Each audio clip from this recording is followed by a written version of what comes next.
Good morning student, शाही tutorial में आपका स्वागत है। तो मैं आज डिप्लोमा के लिए अर्थात पॉलिटेक्निक के लिए फिजिक्स का 25वां क्लास 20वां नहीं 25वां क्लास पढ़ाने जा रहा हूं। और इस क्लास में जो है से इम्पोर्टेंट क्वेश्चन को लाया हूं। तो इम्पोर्टेंट क्वेश्चन का यह पहला क्लास है। तो वीडियो में आप शुरू से अंत तक बना रहिएगा ताकि जो है से एक भी इम्पोर्टेंट क्वेश्चन जो है से आपसे नहीं छूट पाए। तो वीडियो में शुरू से अंत तक बना रहिएगा। और 11 क्लास के लिए जो है से मैंने कहा था, इसके पहले वीडियो में भी कहा था कि उसका क्लास जो है फिजिक्स और मैथ का क्लास जो है से मैं फ्री पढ़ा रहा हूँ। और 6:30 बजे से जो है से सुबह में उसका बैच रखा हूँ। इसलिए अगर आपका भाई भतीजा हो या आप स्वयं हो तो आकर क्लास पढ़ें और फुल कंसेप्ट बनाएं, जैसे तैसे नहीं। अरे हर जगह तो पढ़ते ही है, तो एक बार जो है से यहाँ पढ़ कर देखें और इसके बाद जो है से कंसेप्ट आपका कैसा बनता है इसको देखें 6:30 बजे से।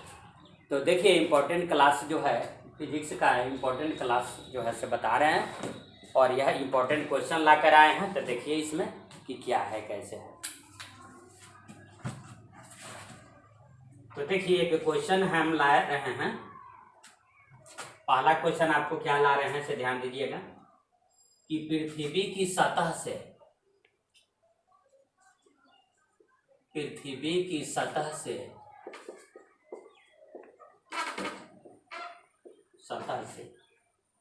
किस ऊंचाई पर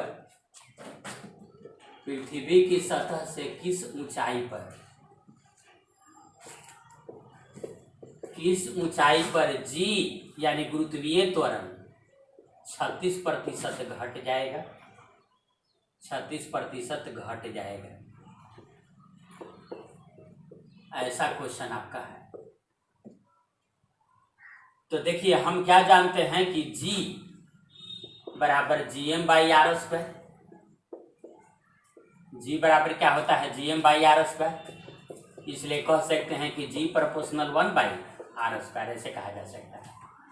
तो मान लिया कि G जो है से शुरू में 100 था, तो 100 प्रोपोर्शनल 1/r², इसको पहला समीकरण मान लीजिए। अब G जो है से 36% घट गया, तो 100 में से अगर 36 घटेगा तो 64 आएगा। तो 64 प्रोपोर्शनल 1/r। और पृथ्वी की सतह से मान लिया h ऊंचाई चला गया, तो r में h जुट गया, तो r + h का होल स्क्वायर ये अंडर रूट हो गया। अब इसके बाद जो है से आप भाग दीजिए, फर्स्ट में सेकंड से भाग दीजिए, फर्स्ट भागा सेकंड से, तो 100/64 आ जाएगा। यह आ जाएगा आपका r + h/r, इसका होल स्क्वायर आएगा। तो कहने का मतलब है कि r + h/r बराबर जो आएगा आपका वह 10 बटा क्या आ जाएगा 8 आ जाएगा। इसका वर्गमूल है इसका वर्गमूल, तो 2 से काटिए, 2 × 5 = 10 और 2 × 4 = 8। तो यह आपका आ जाएगा 4r + 4h बराबर क्या 5r।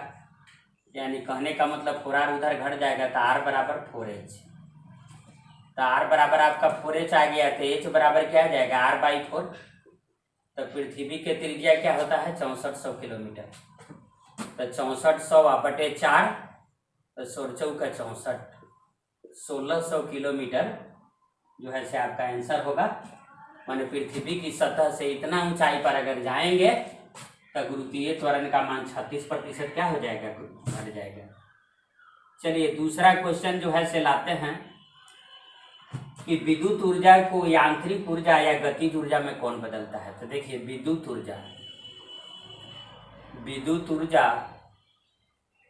को यांत्रिक ऊर्जा या गतिज ऊर्जा, विद्युत ऊर्जा को यांत्रिक ऊर्जा या गतिज ऊर्जा में बदलने वाला बताइए। बदलने वाला, तो यह है आपका क्या होता है मोटर है। और यांत्रिक ऊर्जा को विद्युत ऊर्जा में बदलने वाला ही समझिए पहला क्वेश्चन। एक और क्वेश्चन बन सकता है, यांत्रिक या आंतरिक ऊर्जा को विद्युत ऊर्जा में बदलने वाला, विद्युत ऊर्जा में बदलने वाला,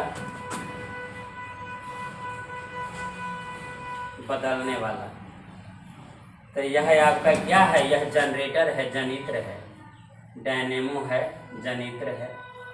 तो ये बात को ध्यान रखिएगा कि यह आपका मोटर है और जबकि यह क्या है? जनरेटर है। चलिए 3 नंबर जो है से क्वेश्चन हम लेकर के आते हैं, जिसको ध्यान रखिएगा। 300 मीटर गहराई में 300 मीटर गहराई में एक पत्थर पानी में गिरता है। एक पत्थर पानी में गिरता है, पानी में गिरता है। देखिए इस तरह का क्वेश्चन है, पानी में गिरता है तो आवाज सुनाई कब देगा? तो आवाज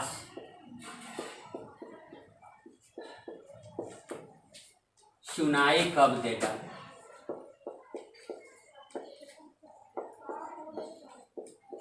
तो आवाज सुनाई आपका क्या है? कब देगा? देखिए इस तरह का क्वेश्चन है।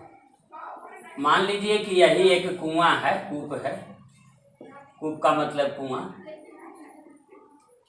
और 300 मीटर गहराई में जो है से एक पत्थर क्या है कि गिर रहा है। 300 मीटर है तो इसमें जो है से कोई पत्थर क्या कर रहा है? गिर रहा है। तो मान लिया कि जब ये पत्थर गिर रहा है तो पत्थर के गिरने में जो है से कुछ टाइम लगेगा, T1 मान लिया कि लग रहा है। तो फिर इसके बाद जो है से अब आवाज जो है से ऊपर पहुंचेगा तो मान लिया कि T2 टाइम लग रहा है। तो पत्थर गिरने में और ध्वनि का वेग आपका दे दिया है, ध्वनि वेग। तो ध्वनि का वेग आपको 340 दे दिया है। तो सबसे पहले जो है से H बराबर आप निकाल लीजिए कि H अगर है तो H बराबर क्या? पत्थर को गिरने में कितना टाइम लगेगा? तो H बराबर ½ g/t1²। तो इसके बाद जो है से इसका तो मान दिया है कितना? 300 बराबर 1/2g। तो g का मान तो ऐसे 9.8 होता है, करीब करीब 10 रख दीजिए t1²। तो ये जो है से कट गया। तो आपका T1 बराबर क्या आ गया? तो T1 बराबर आ गया क्या? 60 का अंडर रूट। तो 60 का आपका अंडर रूट आ गया तो 15 चौका 60, तो 2√15 इतना सेकंड। यह जो है से पत्थर को गिरने में टाइम लगा। अब आवाज को ऊपर उठने में लगा टाइम जो है से हम आपको निकाल रहे हैं। तो आवाज को ऊपर उठने में लगा टाइम मान लिया कि T2 है। तो T2 समय बराबर क्या? दूरी बटे 4, दूरी बटे 4। तो दूरी आपका 300 है, चाल 340 है, ध्वनि का चाल। तो यह आपको आ गया क्या? 2 से काटिएगा तो 15 बार आई 17 बार, यानी 15/17 सेकेंड। तो टोटल टाइम आपको क्या आ गया? टोटल टाइम, तो टोटल टाइम आपका आ गया कितना? 2√15 प्लस 15/17, इतना आपको क्या आ गया? टोटल टाइम आ गया। इतना सेकंड का समय लगेगा। चलिए अब जो है से 4 नंबर क्वेश्चन पर आते हैं। सोनार। सोनार क्या है? तो समुद्री गहराई है, यह प्रतिध्वनि के सिद्धांत पर है। यह प्रतिध्वनि, ध्वनि के सिद्धांत पर है, प्रतिध्वनि के सिद्धांत पर आधारित है। प्रतिध्वनि का मतलब क्या हो गया? इको साउंड, इचो साउंड, इस सिद्धांत पर आधारित है। दूसरा जो है से इसमें अब हम लोग लेंगे कि यह करता क्या है? तो समुद्री गहराई नापेगा। समुद्री गहराई का पता लगाया जाता है इसे। समुद्री गहराई हिमशैल बर्फ का टुकड़ा जो है समुद्र में है, बड़ा बड़ा टुकड़ा है, तो उसका पता लगाएगा कि कहाँ पर जो है से विशाल विशाल टुकड़ा छुपा हुआ है। जीव जंतु के बारे में बताएगा, समुद्री जीव जंतु अंदर में छुपा हुआ है तो उसको जो है से आपको बताएगा कि क्या है। तो इस तरह से जो है से 4 क्वेश्चन आ रहा है। वो 5 क्वेश्चन में जो है से आपका कह रहा है, देखिए 5 क्वेश्चन। तो देखिए E बराबर 100 sign 100 pi T, 100 pi T या प्लस π/3 प्लस आपका क्या है π/3। यह जो है एसी का समीकरण है, एसी समीकरण।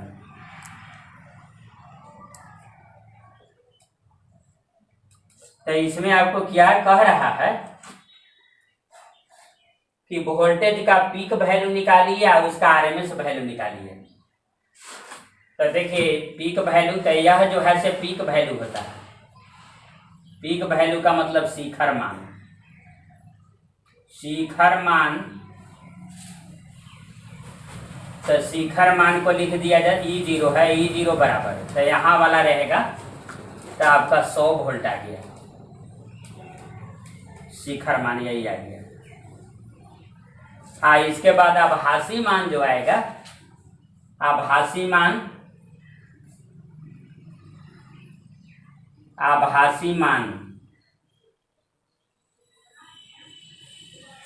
तो आभासी मान आपका क्या आ जाएगा? तो आभासी मान आ जाएगा 100/√2, 100/√2। तो इसका मतलब आ जाएगा 50√2।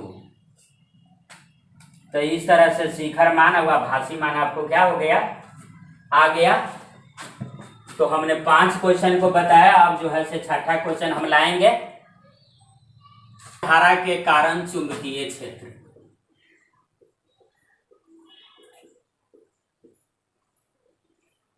चुंबकीय क्षेत्र आपको पूछा जा रहा है। तो देखिए यह प्रयोग जो है से ओरस्टेड महोदय ने किया था। तो देखिए यह प्रयोग क्या किया गया कि ध्यान रखिए कि मान लिया कि यह एक कागज का टुकड़ा है। इस कागज के टुकड़ा पर लोहा का बुरादा यानी आयरन फिलिंग्स को जो है से समान रूप से क्या कर दिया कि फैला दिया गया। इस कागज पर लोहा के बुरादा को जो है से समान रूप से फैला दिया गया, आयरन फिलिंग्स को फैला दिया गया। और फिर क्या किया गया कि इसके बीच में जो है से एक छेद कर दिया गया, होल कर दिया गया, और यहाँ किसी चालक को घुसा दिया गया, यहाँ से ही निकल गया। अब इसके बाद जो है से इसमें करंट प्रवाहित किया जाने लगा। तो देखिए यह बड़ा है तो प्लस है, छोटा माइनस तक करंट ऐसे प्रवाहित होने लगा और यहाँ जो है से निकलने लगा। तो इस कागज के टुकड़ा पर जो आयरन फिलिंग्स यानी लोहा के बुरादा जो फैलाया गया था, तो कुछ देर के बाद यानी कहने का मतलब 4-5 घंटा 10 घंटा के बाद जब देखा गया तो वह लोहा का बुरादा जो है से वृत्त के रूप में, सकेंद्रीय वृत्त के रूप में ऐसे जो है से क्या एलाइंड हो गया, ऐसे आपका एलाइंड हो गया। जैसे ऐसे लग रहा था कि किसी ने लोहा के बुरादा को जो है से ऐसे सजा दिया है, लेकिन लोहा के बुरादा को वास्तव में सजाया नहीं था। तो यह जो है से क्या हो गया, यह आपका सीधी धारा है। चालक में तो सीधी धारा बह रही है, तो सीधी धारा के कारण चुंबकीय क्षेत्र की दिशा कैसी होती है? तो सीधी धारा के कारण चुंबकीय क्षेत्र जो है से वृत्तीय होती है। वृत्तीय यानी कि सर्कुलर होती है। तो ठीक है, इस बात को याद रखिएगा। चलिए अब जो है से जस्ट इसका उल्टा बोलते हैं कि वृत्तीय धारा के कारण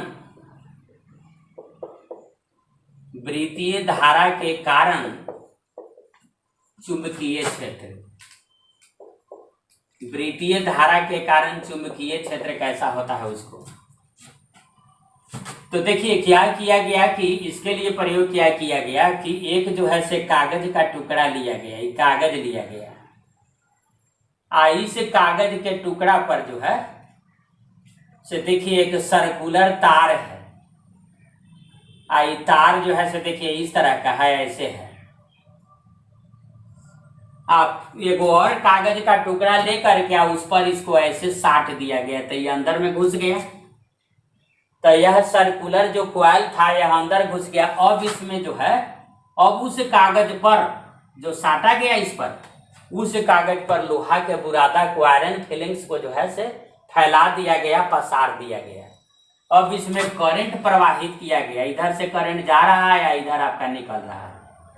तब देखा क्या गया कि यह जो सर्किल है इसका केंद्र मान लिया यहाँ होता, तो इसके सामने जो है से इसके ठीक ऊपर यानी कागज के टुकड़ा पर केंद्र के ठीक ऊपर लोहे के सारे बुरादे जो है से इकट्ठे हो गए, इकट्ठे होकर ऊपर के साइड जो है ऊपर तरफ उठने लगे, माने तो ऊपर उठने लगे। अगर उठने लायक रहते तो उठ जाते, लेकिन बुरादे के कारण नीचे जो है से क्या हो जा रहे थे कि भर जा रहे थे।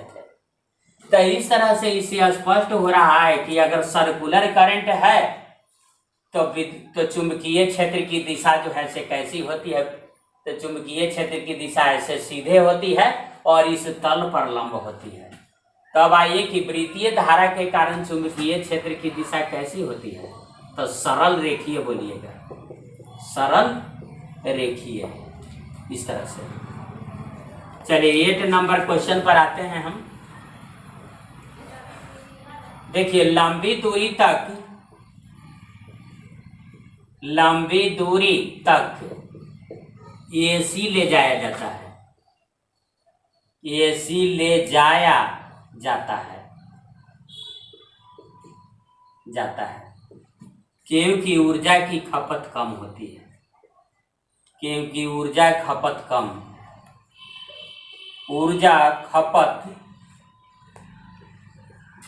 होती है। आपसे कहेगा कि लंबा दूरी आपको ले जाना है तो एसी ले जाइएगा कि डीसी ले जाइएगा, तो यह जो है से एसी को ले जाया जाता है। विद्युत विच्छेदन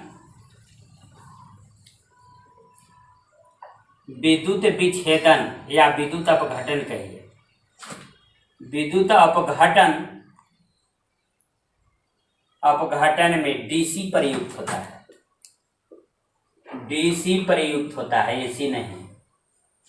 डीसी प्रयुक्त विद्युत अपघटन क्रिया करना है, विद्युत विच्छेदन यानी इलेक्ट्रोलिसिस करना है, तो वहां पर जो है से डीसी यूज होगा, एसी नहीं।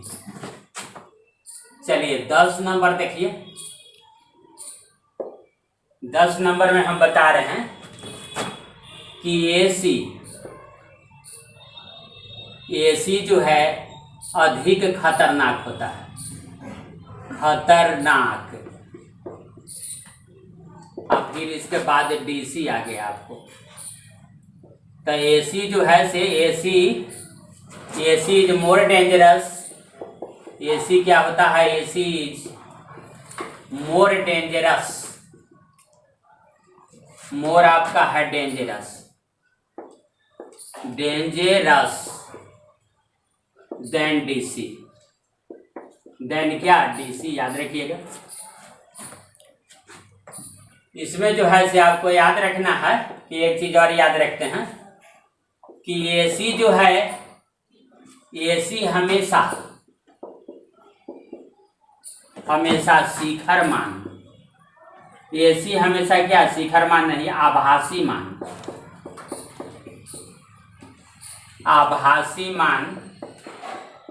यानी कहने का मतलब है कि आरएमएस वैल्यू के रूप में होता है,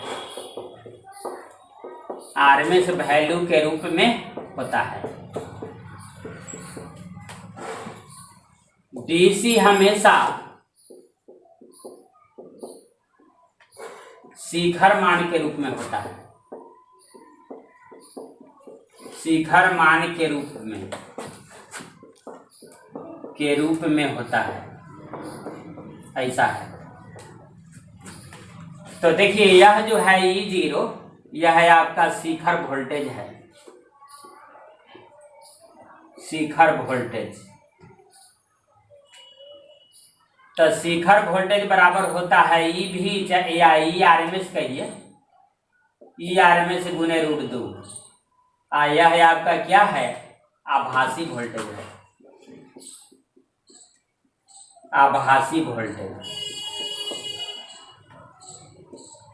तो देखिए यह जो है से क्वेश्चन आपका आता है कि E0 यानी शिखर मान और इसके बाद ERMS का अनुपात क्या होता है, तो क्या कहिएगा, √2:1 होता है। अगर कहेगा ERMS और E0 का अनुपात क्या होता है तो 1:√2 बोलिएगा। तो इस तरह से 11 क्वेश्चन जो है से हम लोग आ गए। 12 नंबर अब हम लोग क्वेश्चन पर आएंगे। तो देखिए 12 नंबर क्वेश्चन जो है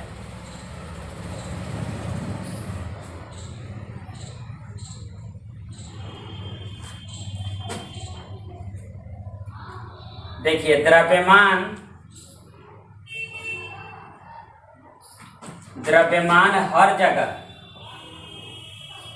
हर जगह समान होता है। पृथ्वी पर रहे, चंद्रमा पर रहे, कहीं भी द्रव्यमान मास जो है से हर जगह क्या रहता है, समान रहता है। भार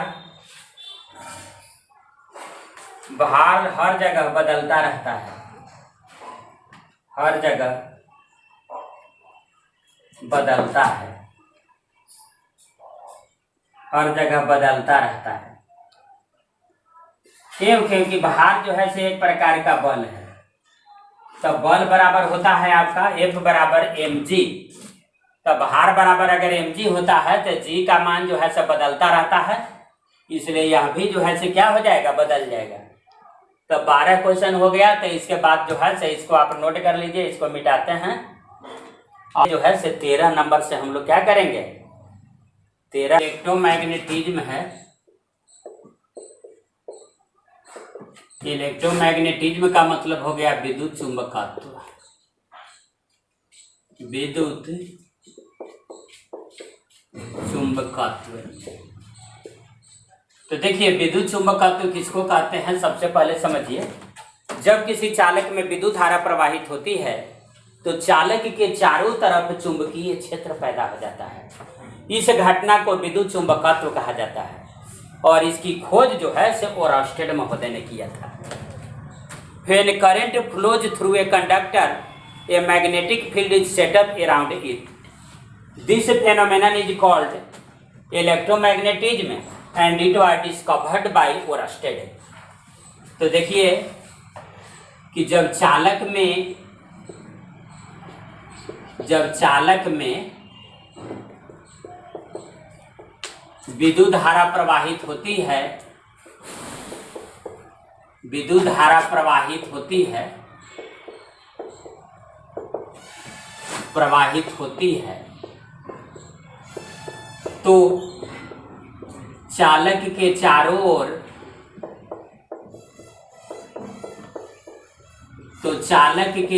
ओर चुंबकीय क्षेत्र पैदा हो जाता है। चुंबकीय क्षेत्र पैदा हो जाता है।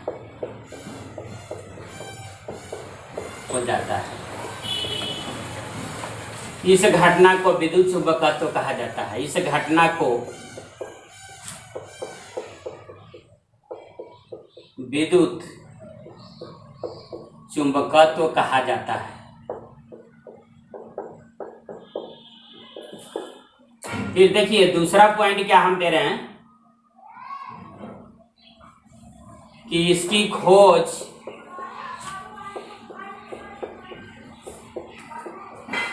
ओरस्टेड महोदय ने किया था। ओरस्टेड महोदय ने किया। फिर इसमें जो है से तीसरा पॉइंट दे रहे हैं आपको कि चुंबकीय क्षेत्र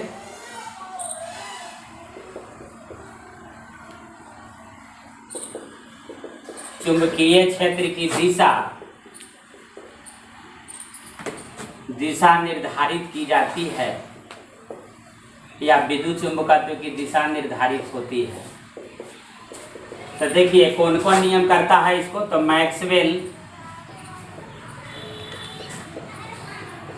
मैक्सवेल का दक्षिण हस्त नियम, मैक्सवेल का दक्षिण हस्त नियम है मैक्सवेल राइट हैंड रूल, और दूसरा आपको लिख रहा है एम्पियर का तैरने का सिद्धांत, एम्पियर का तैरने का सिद्धांत।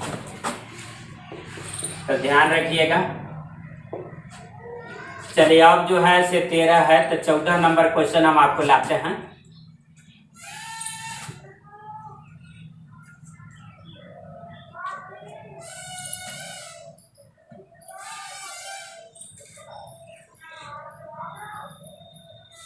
धारा पर चुंबक का प्रभाव,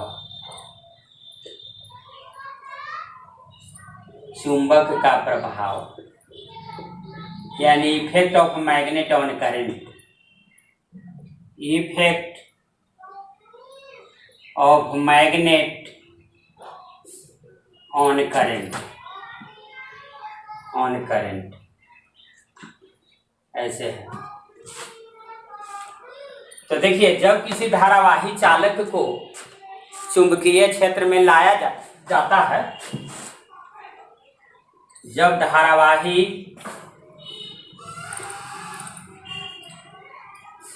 धारावाही चालक यानी करंट कैरिंग कंडक्टर है, धारावाही चालक को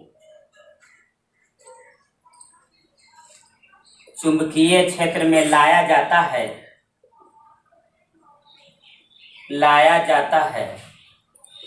तो उस पर एक बल विकसित होता है,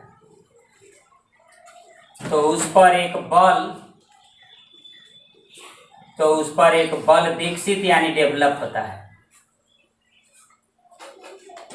उस पर एक बल विकसित होता है,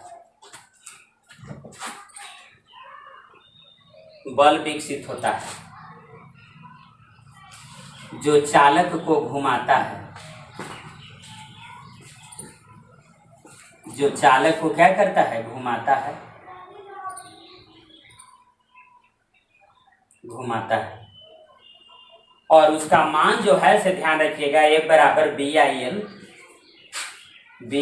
रहेगा। ऐसे BIL साइन थीटा होता है, BIL ही याद रखिएगा। तो इतना आपका होता है। इसके बाद जो है से 15 नंबर क्वेश्चन आपको इसी से कर देते हैं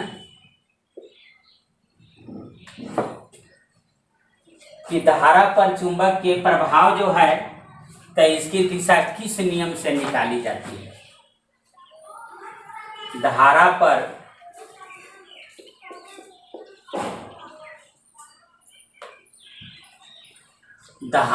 पर चुंबक का प्रभाव,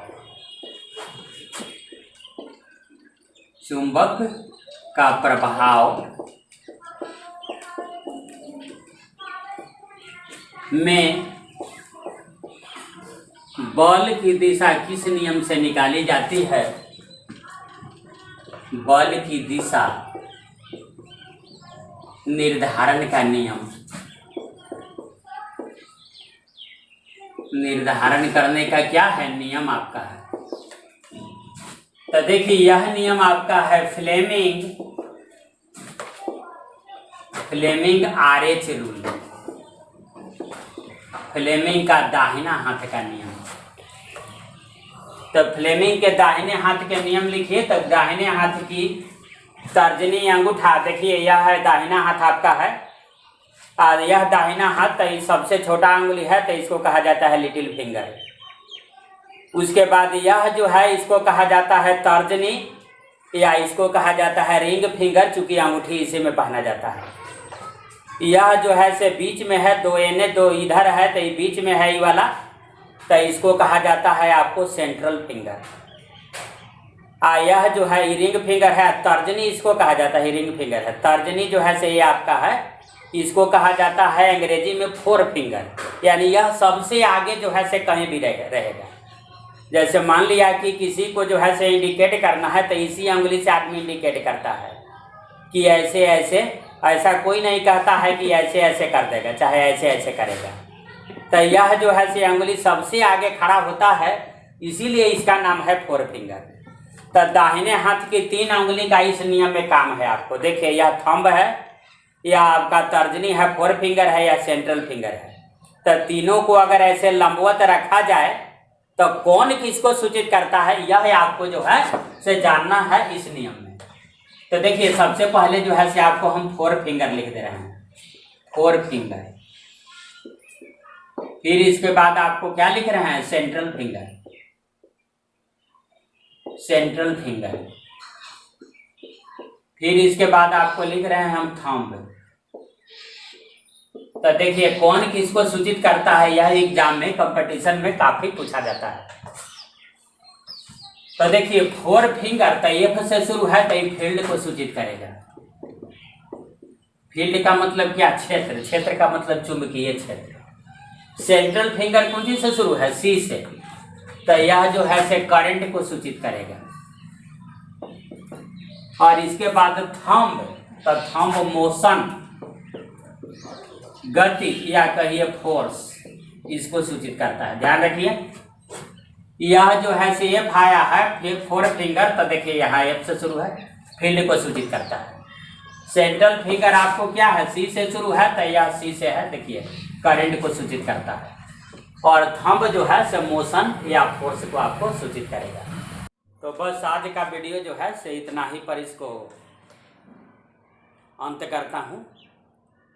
तो आप जो है से वीडियो में शुरू से अंत तक बना रहिएगा, शुरू से अंत तक देखिएगा। ऐसा नहीं कि 2 मिनट देख के बैठ जाइएगा, क्योंकि परीक्षा जो है से आपको दरवाज़ा खटखटा रही है। तो दरवाज़ा खटखटा रही है, इसलिए शुरू से अंत तक देखना जरूरी है। और फिर जो है से 11 का क्लास जो मैंने कहा था कि शुरू किए हैं 6:30 बजे से, फिजिक्स और मैथ है जो फ्री आपको पढ़ाया जा रहा है। आप उपस्थित हो, उसमें समझे, पूरा कंसेप्ट ले या भाई भतीजा को भेजें।